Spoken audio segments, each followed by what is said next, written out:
Hello champions. उम्मीद करता हूँ आप सभी बढ़िया होंगे और आपकी पढ़ाई भी अच्छी चल रही होगी। आपकी उस पढ़ाई को और ज़्यादा रफ्तार देने के लिए आपका भाई लाया है एक और शानदार वीडियो। तो चले बिना टाइम ख़राब करे शुरुआत करते हैं। आज का टॉपिक आपने देख ही लिया होगा। ये पार्ट 2 है आधुनिक इतिहास का। तो अगला प्रश्न है, सुभाष चंद्र बोस ने आज़ाद हिंद फौज की स्थापना कब की थी? तो कहाँ की थी, सॉरी, आज़ाद हिंद फौज की स्थापना कहाँ की थी? तो उत्तर है सिंगापुर। सुभाष चंद्र बोस ने 1943 में जापानी सहयोग से सिंगापुर में आज़ाद हिंद फौज की स्थापना और नारा दिया था, तुम मुझे खून दो मैं तुम्हें आज़ादी दूंगा। इसमें आपने देखा होगा कि 3 क्वेश्चन मिले। कब किया था सुभाष चंद्र बोस ने, कब किया था? 1943 में। कहाँ किया था? सिंगापुर में। और फौज की क्या नाम था? आज़ाद हिंद फौज। और नारा क्या दिया था? तुम मुझे खून दो मैं तुम्हें आज़ादी दूंगा। अगला प्रश्न है कि सविनय अवज्ञा आंदोलन समाप्त क्यों हुआ? तो सही उत्तर है गांधी इरविन समझौता से। 1931 में गांधी और लॉर्ड इरविन के बीच हुए समझौते के बाद आंदोलन वापस लिया गया, जिसके बाद गांधी जी गोलमेज सम्मेलन गए थे। अगला प्रश्न है कि 1857 की क्रांति के बाद ईस्ट इंडिया कंपनी का शासन समाप्त कर भारत की सत्ता किसे दी गई? तो सही उत्तर है विक्टोरिया रानी को। 1858 में भारत शासन अधिनियम के तहत कंपनी शासन खत्म कर देश की सत्ता ब्रिटिश क्राउन यानी कि रानी विक्टोरिया को सौंप दी थी। अगला प्रश्न है कि 1857 की क्रांति का मुख्य कारण क्या था? तो सही उत्तर है कारतूस में चर्बी का प्रयोग। एनफील्ड राइफल के कारतूस पर गाय और सुअर की चर्बी होने की खबर से सैनिकों में विद्रोह की आग भड़क गई थी, जिसके बाद 1857 की क्रांति हुई।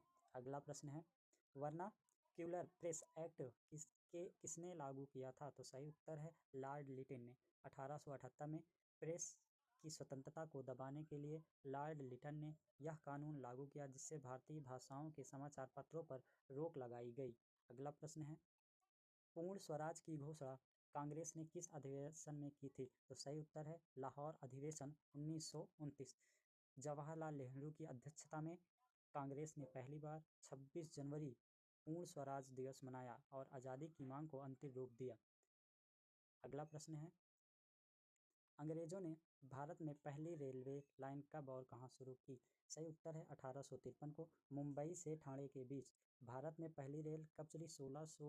16 अप्रैल 1853 को मुंबई, जो अब क्या हो गया है मुंबई, से ठाणे के बीच 34 किलोमीटर की दूरी पर शुरू हुई थी। अगला प्रश्न है, किस अंग्रेज अधिकारी ने फूट डालो और राज करो की नीति अपनाई थी? फूट डालो और राज करो की नीति अपनाई थी। तो सही उत्तर है लॉर्ड कर्जन ने। 1905 में बंगाल विभाजन करके हिंदू मुस्लिम एकता को तोड़ने का प्रयास कर्जन ने किया था। इसे ही डिवाइड एंड रूल कहा गया। इसे ही कौन सा रूल कहा गया? डिवाइड एंड रूल कहा गया। अगला प्रश्न है कि किस स्वतंत्रता सेनानी ने इंकलाब जिंदाबाद का नारा दिया था? इंकलाब जिंदाबाद का नारा किसने दिया था? तो सही उत्तर होगा भगत सिंह ने। भगत सिंह ने यह नारा दिल्ली के असेंबली में बम कांड के दौरान बुलंद किया था, जो बाद में क्रांतिकारी का प्रतीक बन गया। अगला प्रश्न है कि 1857 की क्रांति के समय दिल्ली के सम्राट कौन थे? तो सही उत्तर होगा बहादुर शाह जफर। 1857 विद्रोह के समय मुगल सम्राट बहादुर शाह जफर को क्रांतिकारियों ने अपना प्रतीकात्मक नेता बनाया था। अगला प्रश्न है कि भारतीय राष्ट्रीय कांग्रेस के पहले भारतीय अध्यक्ष कौन थे? तो सही उत्तर होगा WC बनर्जी, व्योमेश चंद्र बनर्जी। कांग्रेस के पहले अधिवेशन 1885 में व्योमेश चंद्र बनर्जी को अध्यक्ष चुना गया था। वे एक प्रतिष्ठित वकील थे। अगला प्रश्न है कि दादा भाई नौरोजी ने किस सिद्धांत को प्रतिपादित किया? तो सही उत्तर है आर्थिक निकासी सिद्धांत को। दादा भाई नौरोजी ने poverty and un British rule in India में बताया कि कैसे अंग्रेज भारत की संपत्ति को लूट कर इंग्लैंड ले जाते हैं। आपको एक प्रश्न और मिल गया यहाँ से कि poverty and un British rule in India किताब के राइटर कौन हैं? तो आप लोग बता सकते हैं दादा भाई नौरोजी। अगला प्रश्न है कि स्वराज पार्टी की स्थापना कब और किसने की थी? तो सही उत्तर है 1923 में मोतीलाल नेहरू और CR दास ने। असहयोग आंदोलन के बाद कांग्रेस से अलग होकर इन नेताओं ने स्वराज पार्टी बनाई, जो ब्रिटिश विधानसभाओं में से हिस्सा लेना चाहती थी। अगला प्रश्न है कि राज्यपाल जनरल की उपाधि सबसे पहले किसे मिली थी? तो सही उत्तर है विलियम बेंटिक को। 1833 के चार्टर एक्ट के तहत विलियम बेंटिक को भारत का पहला गवर्नर जनरल घोषित किया गया।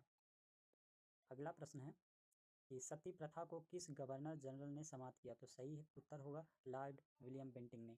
राजा राम मोहन राय के समर्थन में 1829 में लॉर्ड बेंटिक ने सती प्रथा को गैर कानूनी और दंडनीय अपराध घोषित किया।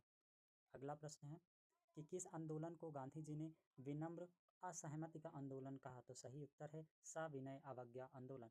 गांधी जी ने इसे अंग्रेजों के अन्यायपूर्ण कानूनों का शांतिपूर्वक उल्लंघन कर अहिंसक असहमति दिखाने का माध्यम कहा।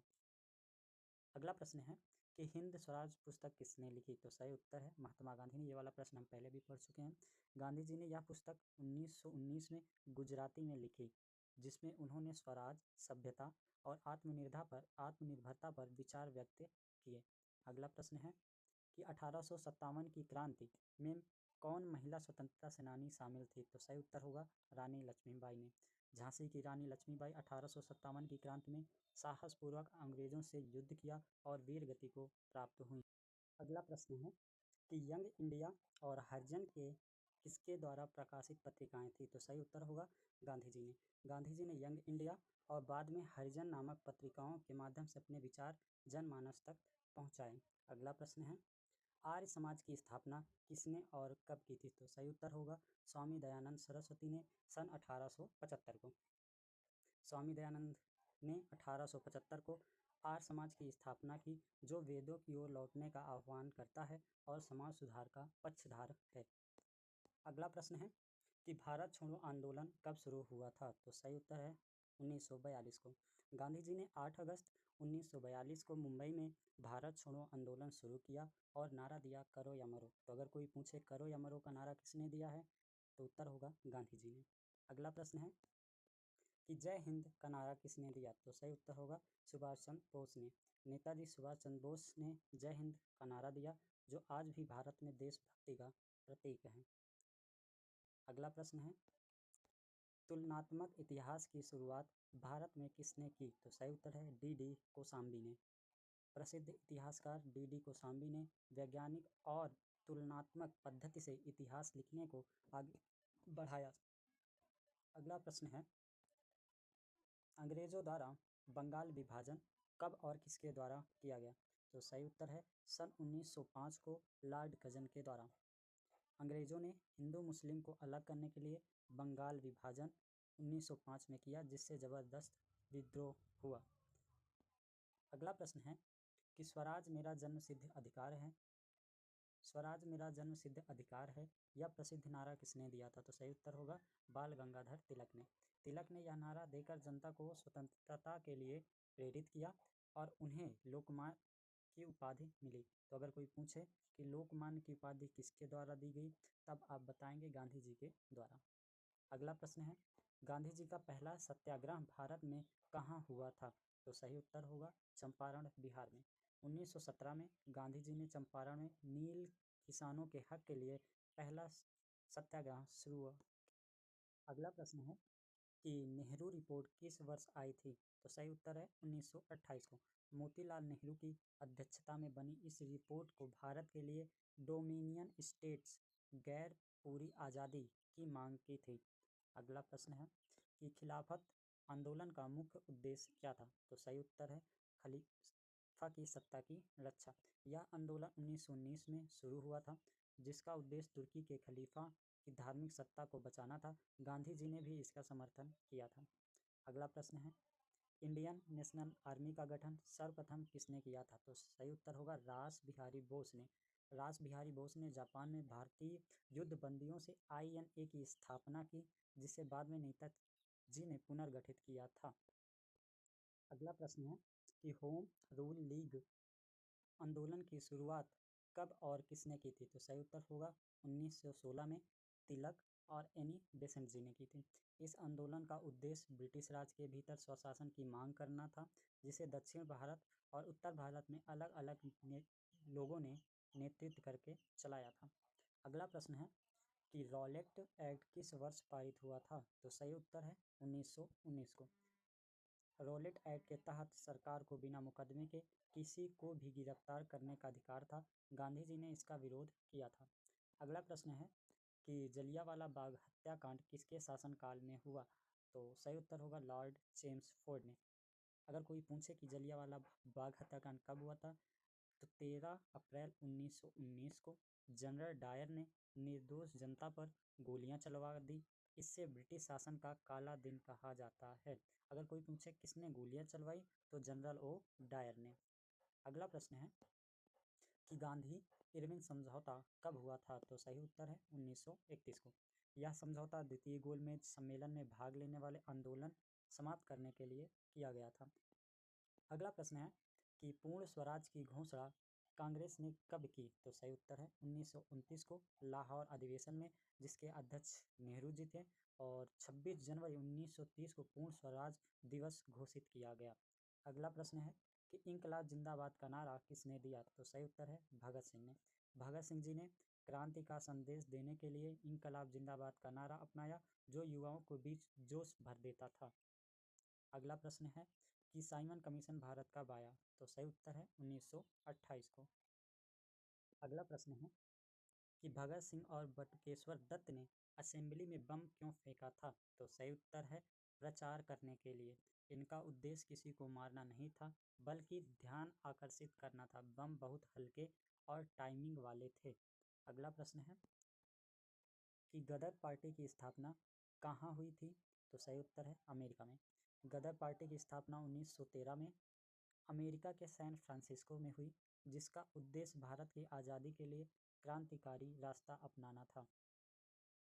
अगला प्रश्न है कि अनुशीलन समिति किस शहर में स्थापित हुई? तो सही उत्तर है कलकत्ता। 1902 में बंगाल के क्रांतिकारियों ने अनुशीलन समिति बनाई, जो हथियार और देशभक्त की शिक्षा देती थी। अगला प्रश्न है चंद्रशेखर आज़ाद की मृत्यु कहाँ हुई थी? तो सही उत्तर है प्रयागराज में। चंद्रशेखर आज़ाद ने ब्रिटिश घेराबंदी में खुद को गोली मार ली थी, ताकि कभी अंग्रेजों के हाथ न लगे। ये घटना एल्फ्रेड पार्क में हुई थी। अगला प्रश्न है कि काकोरी कांड किस वर्ष हुआ था? तो सही उत्तर है 1925 को।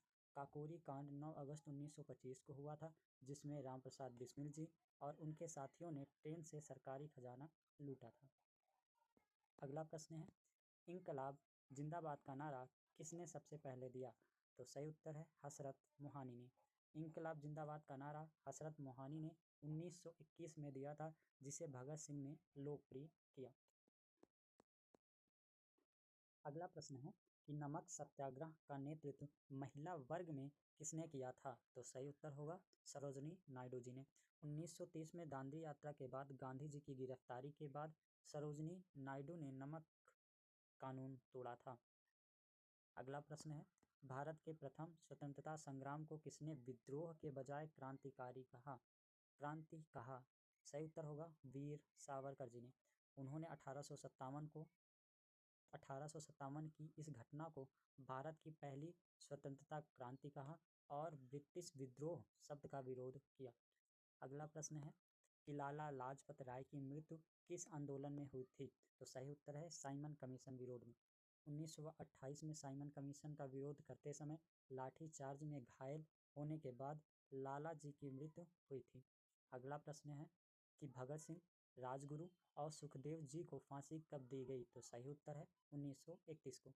23 मार्च 1931 को लाहौर सेंट्रल जेल में इन तीनों क्रांतिकारियों को फांसी दी गई। यह दिन शहीद दिवस के रूप में मनाया जाता है।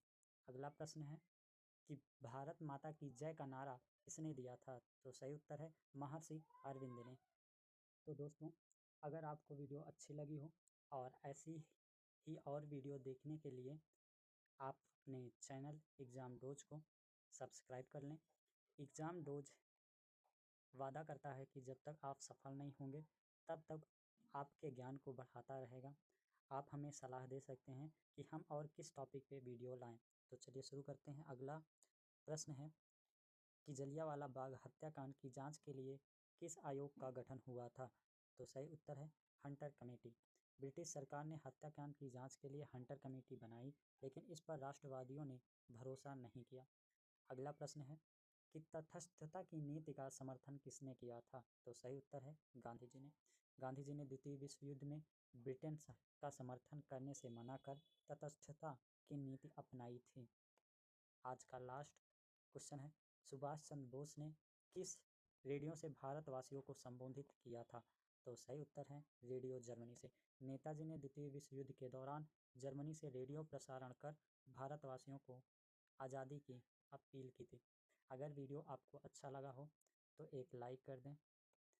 अगर अच्छा लगा हो तो चैनल को सब्सक्राइब कर लें। धन्यवाद दोस्तों, आप अपना समय देने के लिए धन्यवाद। जय हिंद, जय भारत। मिलते हैं अगले वीडियो में।